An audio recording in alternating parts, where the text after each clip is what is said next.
everyone. This is Makaya, the Lock Goddess, coming to you from the Sweetest Lime Salon in Winston-Salem, North Carolina.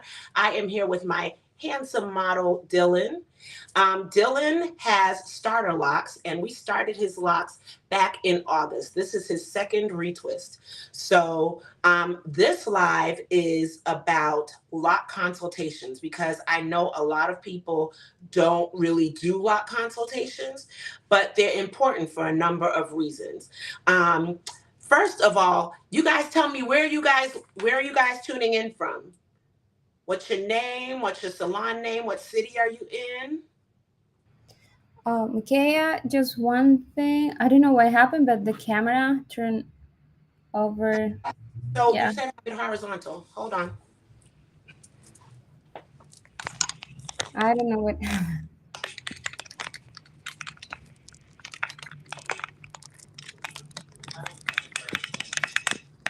That's what I thought. But she said have it horizontal. Okay, there we go. Are you there?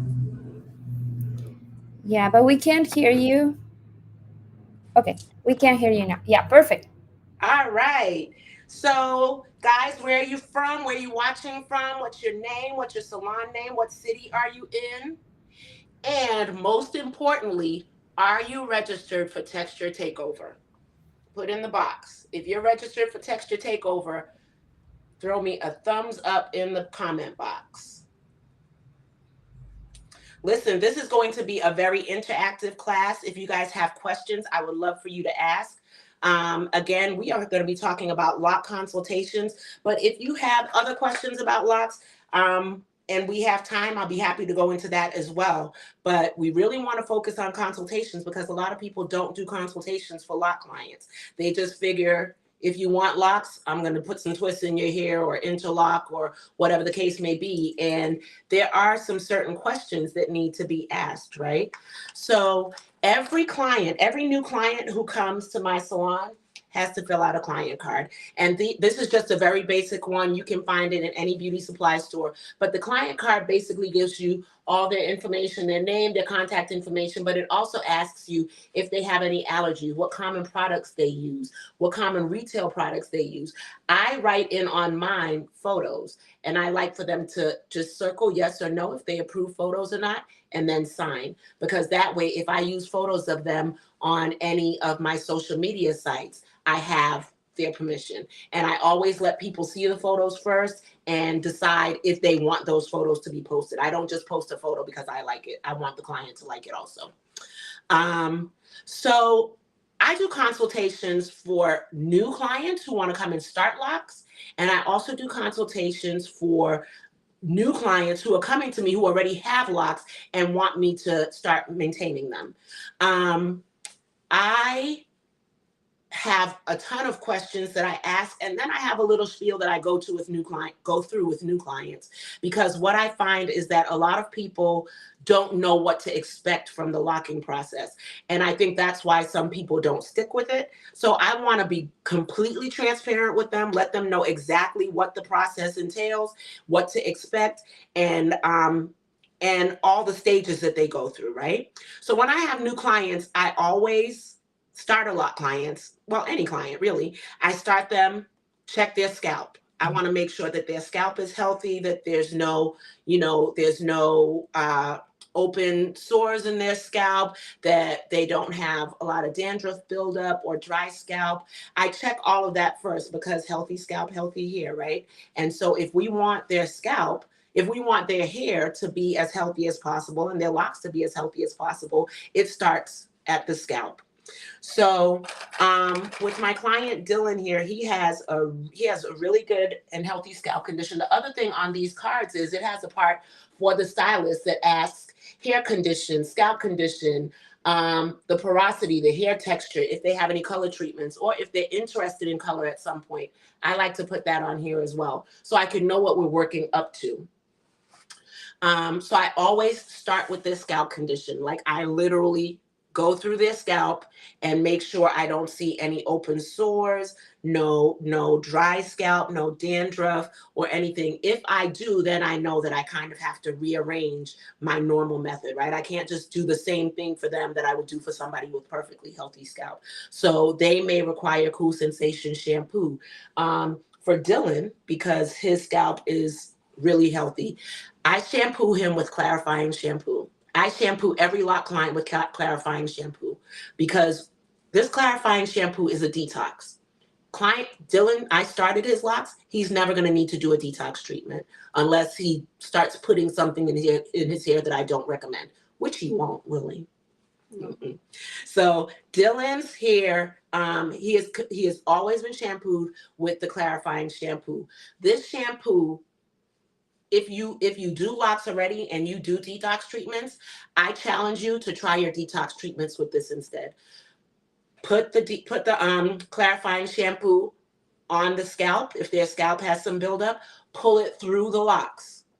Put a cap on them, sit them under the dryer for about 15 minutes. Take them directly from the dryer to the sink. That first shampoo I do with the shampoo that's already in there. I just, kind of work that in and get any buildup out.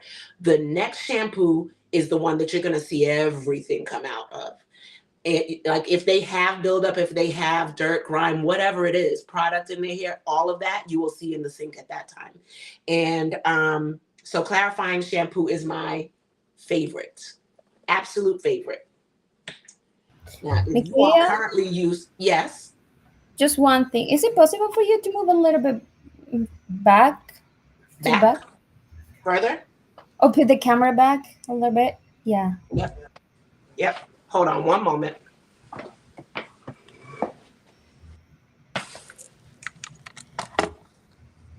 Is that good? No, not yet. It's because we changed the orientation, the angle, so it's So gonna. you can't see Dylan or you can't see me. No, we can't see Dylan.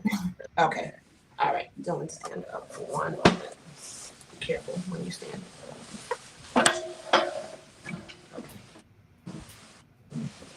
Is that better? Yeah. Yeah. Okay. Yes. I mean, we can see his hair. Okay. All Yeah. right. So where was I? Talking about Yes. the clarifying shampoo. Oh, If you are currently an Ashtay client, you know that, put it in the box. This is Moisture Plus. Everyone gets Moisture Plus. Everyone gets Moisture Plus. So literally, and I've already put some in his hair, but just about that much for the length of his hair. You can see it's not a whole lot, but Ashtay products are super concentrated, so you don't need a lot of anything. But I just run this through his hair, and you feel the difference almost instantly, right? So if I have someone who has super dry hair, they're going home with Moisture Plus. So yeah, and then of course, because we're doing locks, we're gonna use the Lock and Twist Gel, Ashtay Lock and Twist Gel. And this stuff is amazing. It's moisturizing, it has great hold. I learned a little trick from one of the other Ashtay educators, and that was to mix just a little bit of curl wax, a little bit of the high gloss curl wax. So I already mixed it into this one. This one is almost done. But I mixed a little bit of the high gloss curl wax into the Lock and Twist Gel. And this stuff is amazing. The high gloss curl wax gives you a really beautiful shine on the locks as you retwist. So once they come out of from under the dryer, their hair looks shiny and beautiful. So back to the consultation. So some of the other questions I ask about in consultations, especially with starter lock clients, I want to know why they wanted to start locks. Because some people just want something as a style, right? They just want it, and they're not committed to anything. And if that's the case, I just rather just give you some twists, because you're going to get the idea of starter locks. But if you're not going to be committed to it, I don't think that it makes sense to waste your money starting it. So part of my starter lock process is I use the Ashtray Fortifier treatment. That's what I start with, because I'm not going to be conditioning their hair regularly for a while, right? So I want to make sure that their hair is as healthy as possible and has everything that it needs. So I start with the I do their shampoo with the clarifying shampoo. I do their protein treatment with the fortifier treatment, which is amazing. And if you are a stylist, if you are a loctician, so I recommend to my clients that they do a protein treatment every 3 months.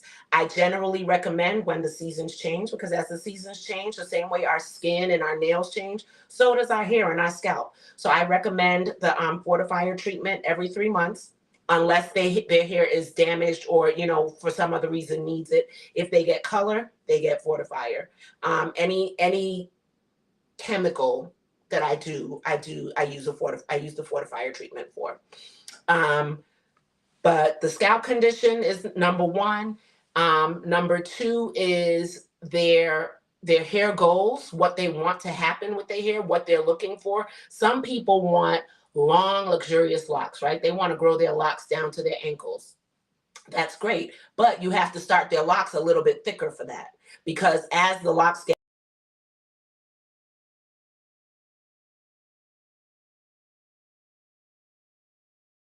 and it pulls on the scalp.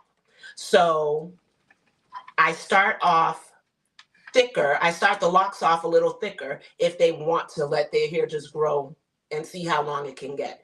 If they say they want a certain length or a certain they just want it to get to a certain point, but you have to know all of these things by having these conversations during the consultation, right? Another thing I ask about is if they want to color their hair at some point. If they want to color their hair, depending on the texture of their hair, right? If their hair is fine, we're not doing color in these early stages. When Dylan came, he already had his little afro with the color on the ends. So I did not add this color to him. He already had color. I generally don't recommend any lightener in the early stages of locks. You guys have any questions? Any questions out there, Natalia? Yes, we have a question. Someone is saying hello. Is Marquita? Hi, Marquita. So here's another thing that I want you guys to pay attention to is the person taking any medication? If they are on any medication, especially blood pressure medication, that is the number one medicinal cause of hair loss, right? So if a lot of people come and they want to get locks because they want to cover up the bald spot right here, right? But if they're on medications that cause hair loss, it's not really going to help. The locks are not really going to help. In that case, if they are insistent upon starting locks, I usually start them a little bit smaller, or I will get a little bit smaller as I get to the balding area so that it'll look a little fuller. We have a question. Yes. What do you consider what is the consideration of maybe not doing locks for someone who wants to start? What would be the case for not starting locks For for that not person? starting locks, if their hair is super fine and they're experiencing a lot of breakage or maybe alopecia, I don't recommend it, because again, as this hair starts to grow out, it gets heavy. And I can feel the weight of the locks. And you can feel it on your head, but you like this lock right here, these locks don't feel the way they felt when I started them. When I started them, they were much lighter. Can you feel the weight of your hair as it's growing out? Yes. Yeah. So you feel the difference in the weight. And with that, once that weight starts pulling at the root, it's going to just make the hair break even more and quicker. So that would really be the only person I would not recommend locks to, if they have severe breakage or damage.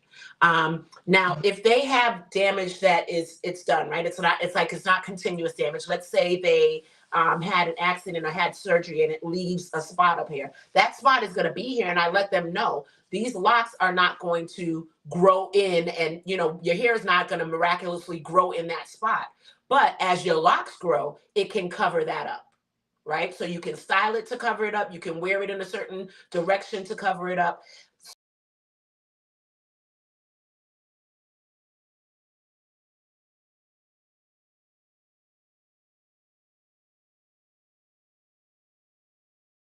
A continuous condition where their hair is coming out. Swipe up. I'm talking about people who have a continuing condition where their hair is coming out. Does that make sense? Did that answer your question? Yes. Okay. Yes. There is Guys, another question in the chat. I'm sorry. Go on, Natalia. There is another question in the chat. Uh-huh.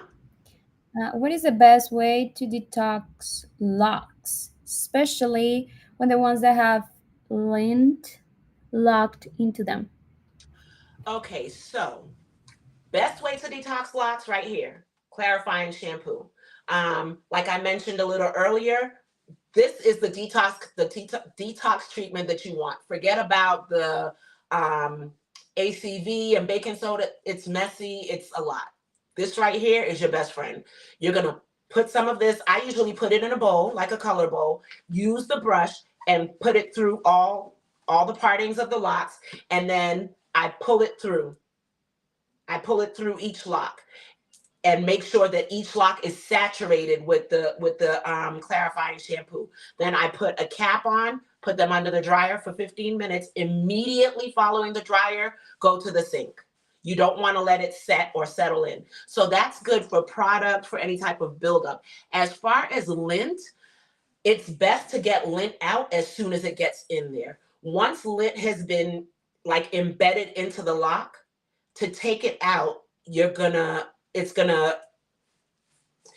be working against the integrity of the lock, so to speak. So if you start trying to pull lint out from the middle of a lock, what you're going to start doing is breaking down that lock. So some people will color it. Some people still try to pull it out. That's really a matter of preference. Like for my son, for Samir, he has had locks since he was 3 years old. There's lint in it. I colored it. I just colored his hair his natural color. He's like a 5N. I colored his hair his natural color, and that's how we covered up the lint. It doesn't always last forever, so you may have to do it over occasionally, but that is I don't like pulling lint out once it's been deeply embedded into the lock. Okay. Listen, guys, if you are not already registered for Texture Takeover is a 2-day free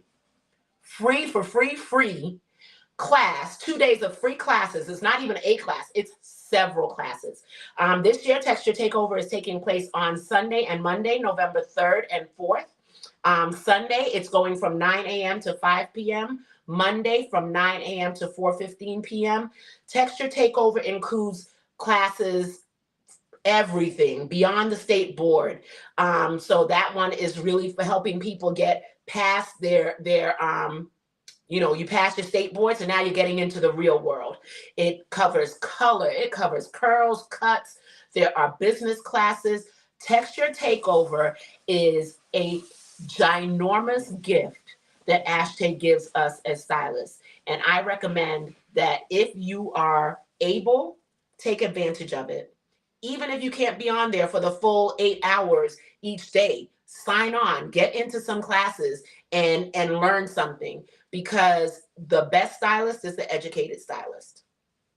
And as long as you keep educating yourself, you get to keep on increasing your prices validly, right? Like you get to keep on increasing your prices, and who's going to question it? You're learning something new. You're bringing something new to your clients every single year. With Ashtay, shoot, every few months, you're always bringing something new to your clients. You're always improving yourself, improving your craft. So if you have not yet registered for Texture Takeover, please go to www.texturetakeover.com. That's www.texturetakeover.com and register. The classes are free, but you do have to register. And that's a small price to pay for a lot of education. All right. Any more questions for me, Natalia? No yet.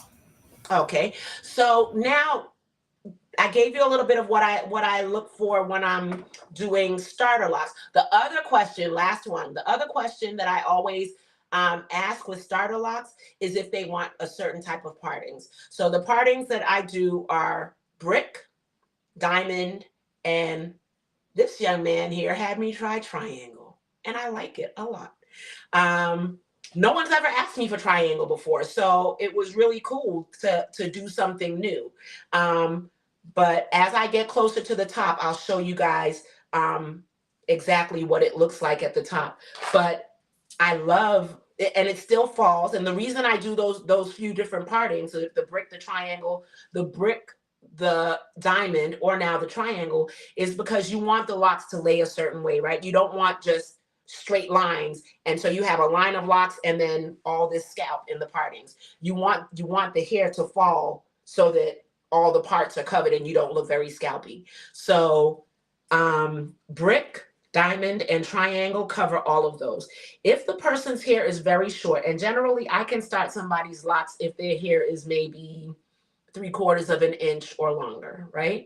I usually start with the comb coil method. There have been very few times that I've had to start with a 2-strand twist. I almost never do. And if I am starting locks on a Caucasian person, I start with back combing. So the partings will be the same, but then the methods are different. So my methods are generally 2-strand twists, comb coil, which is how I start most locks, and back combing for Caucasian hair. Any questions about the types of partings? All right. So those are the questions that I ask. I want to know about their allergies, their medications. I want to know what their lock goals are. I want to know how they want it parted. And I also usually ask what size do they want their locks. I don't recommend smaller than the width of a pencil, because that gives it the root, a foundation, right, for them as their locks grow to have some stability at the root.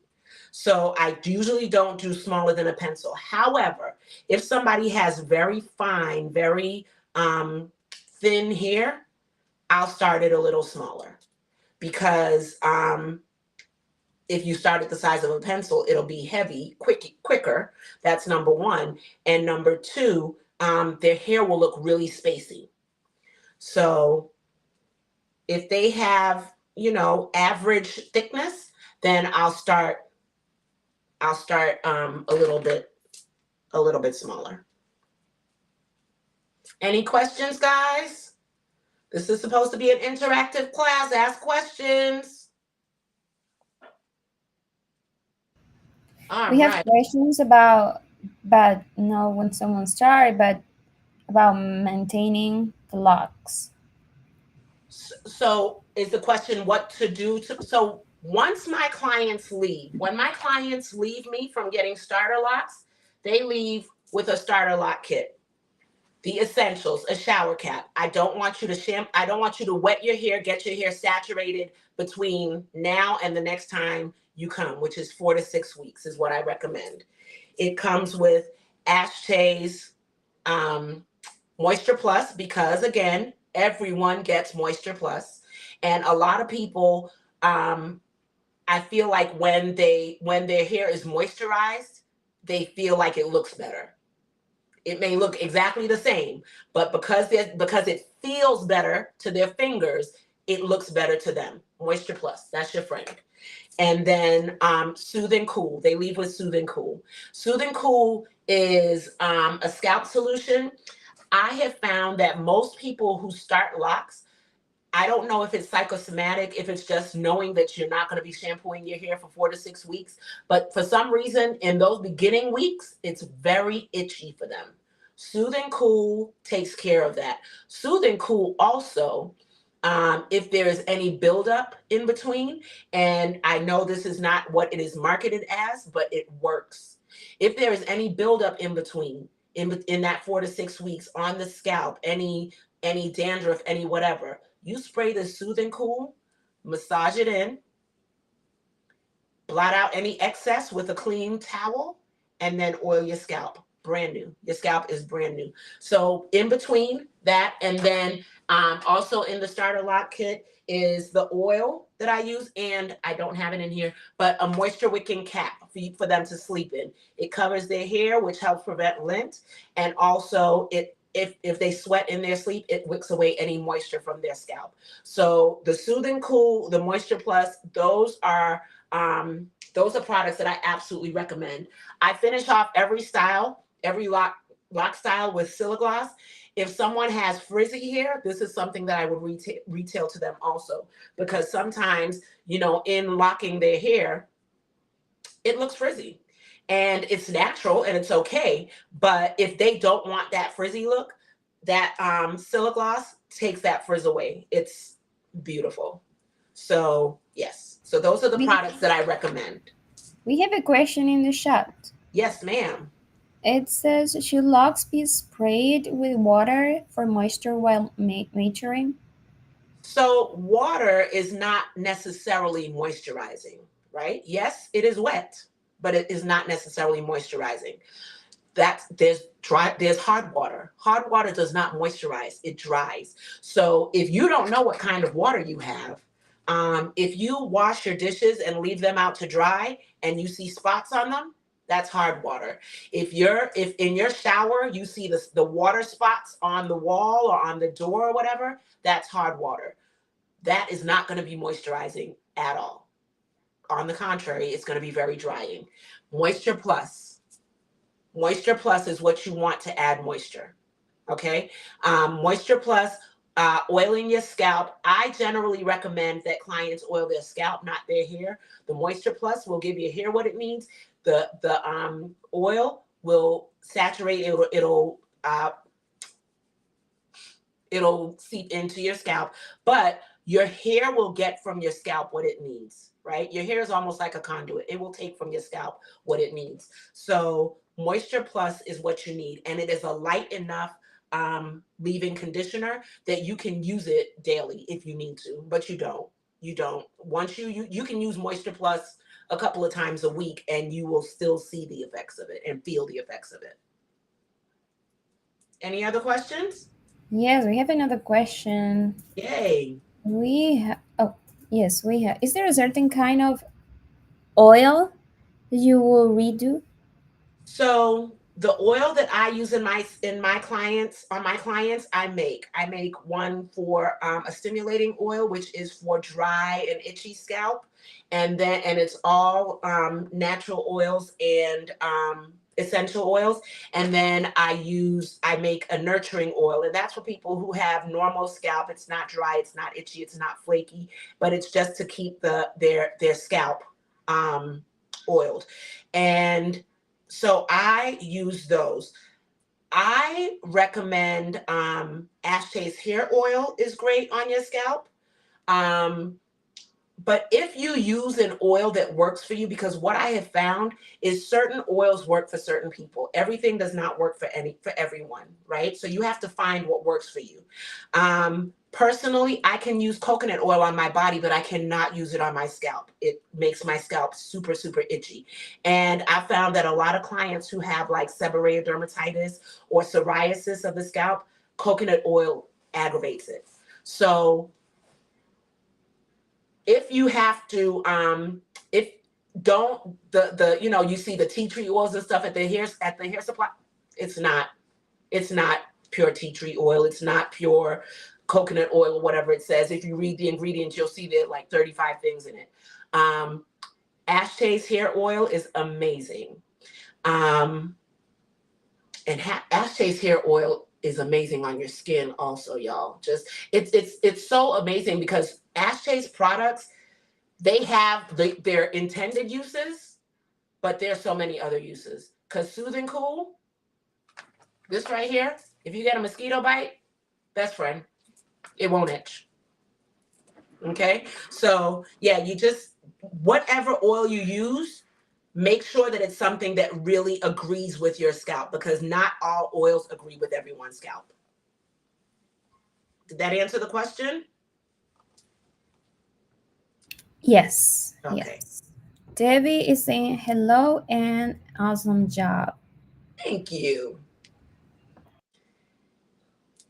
All right. So now we're going to go on to consultations for people who already have locks. So, you know, some people have locks, they've been doing them themselves for years, or they have, you know, they just recently moved here and they just need to find someone to do their locks. So for those consultations, I conduct them pretty much the same way. In most cases, they know about the locking process, right? So I don't go through all of that with them, but I always ask, how much do you know about the locking process? Because not all stylists explain the locking process to their clients. So as you can see here, I'm retwisting one of Dylan's locks. Like I said, this is his second retwist. So, you know, some of them rinse out, some of them shampoo out, but just retwist it and keep going. Because we have different textures of hair all over our head, everywhere does not lock at the same pace. Everywhere doesn't lock at the same time. So this is probably going to be that part of his hair that takes a really long time to lock, because everything else is kind of holding. So that's another thing that I like to make sure that clients are aware of, especially when they're just starting locks, that they know that everywhere is not going to lock at the same time. I have locks for 20 years. The whole front of my head started to lock within about 4 or 5 months. Right here in the back, in the middle, it was almost a year before it even looked like a teenage lock. It just did not want to do what it was supposed to do. So make sure that you make your clients aware that everywhere will not lock at the same time. It will take time for everywhere to lock. And what I have found is with women, if you used to get a relaxer, there's always one place in your head that just relaxes different. Either it gets more straight or it doesn't get as straight. It burns quicker, whatever the case may be. That part of your head is usually the part that's not going to lock as quickly. But when you're doing the comb twist, you can also see it, because in doing the initial comb twist to start locks, some parts of it you don't even need to use a clip for, right? You can just twist it and it'll hang. But once you twist it and it doesn't really stay twisted, that's probably the part that's going to take a little longer to lock. So when we're doing lock maintenance, I always I make sure that they do know about the locking process. But another question I love to ask is if their hair was started professionally or if they did it themselves. Because if it's professional, I expect certain partings. I expect it to be a little more well taken care of, because I'm hoping that whoever was doing their hair knows what they were doing, right? So I always want to know that. I still ask if they have certain hair goals. Do you want to color your hair? Like what is it that you want from your locks? Do you want to color them? Do you want them to get like as long as possible? Do you want to keep them at a certain length? What are your goals for your locks? So That is another important question. And then you also still want to know, are they on any medications? Are they, do they have any allergies? Do they have, and you check their scalp the same way. Do they have any scalp irritation or anything like that? Because you want to know how to deal with their hair. And also, I didn't ask this, I didn't mention this with the starter locks, but another question to ask is, are they tender-headed? Because contrary to popular belief, if you have locks and you're not doing anything to your hair, for like your hair is not being manipulated in any way, no combing, no brushing, no nothing on a regular basis, your head can become more tender. So I like to know, just because I feel like you need to be a little more gentle, because it does hurt. And that's not what I want people to experience in my chair. I don't want people to sit in my chair and say, oh my gosh, this is going to hurt. I want them to come and enjoy the process. So I try to be as gentle as possible. And because I am tender headed, I'm forever, oh my gosh, I'm so sorry. I'm sorry. I'm sorry. Because some of the things that I do, it hurts to me. Like if it was going to be done to me, I know it would hurt. So I'm apologizing because I'm thinking it's hurting. And the client is like, what? Because they felt nothing. And I envy those people. So maintenance consultations. Again, ask about the medications, the allergies, what their hair goals are. What else do I ask about when I get a new maintenance client? I ask them about how long, of course, how long have they been locking their hair, and if they've ever had color or anything like that, because I write all of that on the card. Because if they've never had color, if they tell me that they've never had color and I document it on the card, and then they come and tell me they want to go blonde, and that hair is not lifting because they had, some box color, I can tell. And you want to know those things. Those things are important to know, if they've ever had any chemical service to their locks, as far as color, lightener, or just depositing color, because it affects how you're going to treat their hair. Any questions? Have you guys taken a moment to register for Texture Takeover? If you weren't already, don't forget www.texturetakeover.com. 2 days, November 3rd and 4th, Sunday and Monday. It is a full day of education, but it's not. Listen, last year Texture Takeover was a full-blown party, y'all. It was a party. Yes, it was education. Yes, we were learning, but the music was, I don't even think I put on any music in my house that weekend. I listened to Texture Takeover, the DJ on Texture Takeover, for the whole weekend. And she was jamming. Any questions? Yes, there is a question. Huh?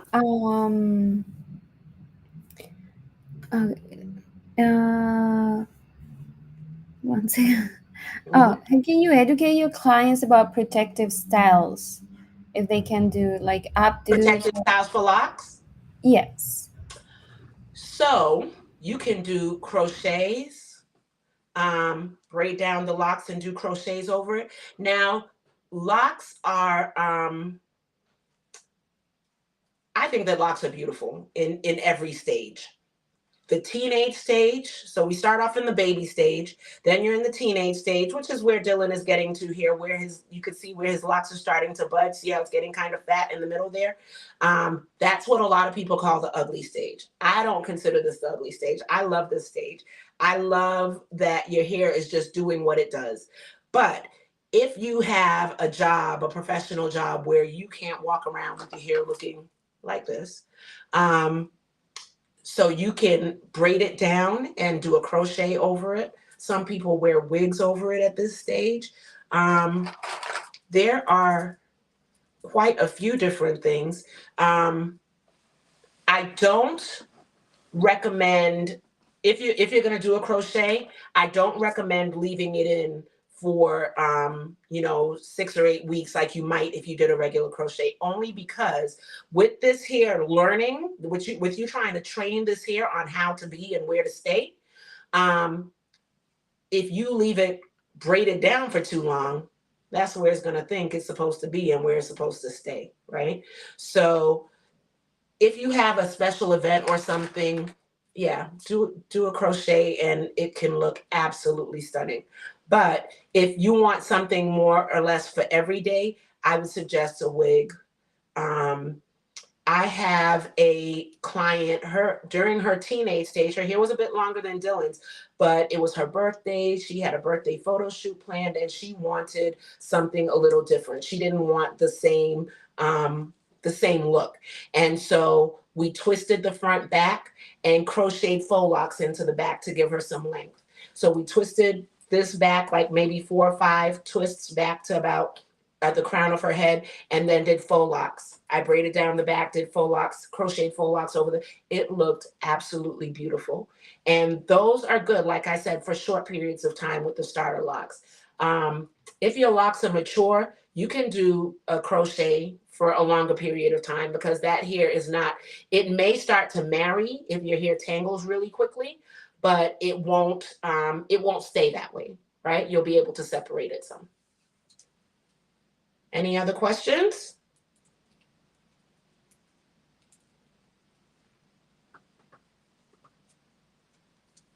Any other questions? Did you guys tell me where you're from? I'm sorry, I can't really see the screen. I got glasses on, but I'm still blind. No questions. Okay. How much time do we have, Natalia?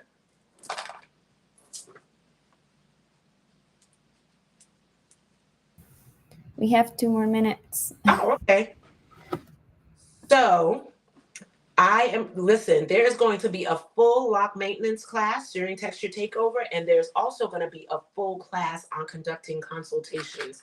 So if you want to delve more deeply into consultations, lock maintenance, anything, please, please, please, www.texturetakeover.com. And Dylan, I'm just going to have you, can you kind of pull up just so that they can see the triangle? You guys can see his triangle partings there. I promised you that I would show them to you, so I want to make sure. And he is the first one who ever asked me for this, and I love it. I love how it looks. So generally we do his down the middle so you can see how the partings would go. But yes. Thank you guys for joining me tonight and asking all the questions. I appreciate you guys, and I look forward to seeing you guys live online for Texture Takeover November 3rd and 4th. Yes, thank you so much. Thank you. You guys have a great night. Thank you. Thank you, Natalia.